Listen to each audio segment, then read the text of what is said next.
Like ఈ రోజు నేను ఇప్పటికి మనకి బ్లింకిట్ జెప్టోలు చాలా ఈజీగా వచ్చేస్తున్నాయి కదా. సో అది కొన్నప్పుడు కూడా నాకు అసలు ఆ సాటిస్ఫాక్షన్ ఉండదు. చిన్న విషయాలైనా సరే నేను మార్కెట్కి వెళ్ళి లేకపోతే నేను అలా కనిపిస్తూ ఉండి అది ఫ్రూట్ తెచ్చుకునేటప్పుడు కానీ మల్లెపూలు కొనుక్కున్నా సరే అంత కష్టపడిపోయి అక్కడికి తెచ్చుకున్నప్పుడే నాకు ఆ సాటిస్ఫాక్షన్ ఉంటుంది. దాన్ని పెట్టుకున్నప్పుడు కూడా I enjoy that.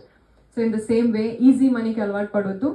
And yeah betting యాప్సే కాదు, ఇంకా చాలా ఉన్నాయి. విషస్ సైకిల్ అయిపోతుంది అది యంగ్స్టర్స్ అందరికీ కూడా.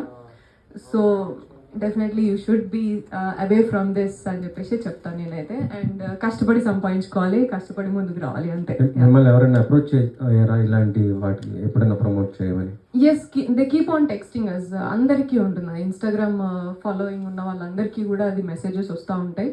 It's upon you whether you choose or not. నేను ఎప్పుడు యాక్సెప్ట్ చేయలేదు, నేను ఎప్పుడు చేయలేదు. అంటే ఎక్కువ మనీ ఇస్తారనేసి చాలా మంది అవుతుంటారు అంటారు. అవును అంతే. ఎక్కువ మనీ అండ్ జస్ట్ వాళ్ళకి కాన్సిక్వెన్సెస్ తెలియదు. If it is illegal or legal అనేది కూడా తెలియదు చాలా మందికి.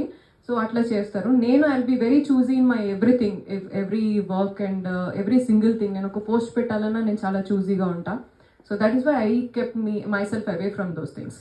దీనికి మీరు ప్రచారం చేస్తారా? ఇలాంటివి చేయొద్దు, nothing wrong. Yeah definitely. I told already, say no to betting apps.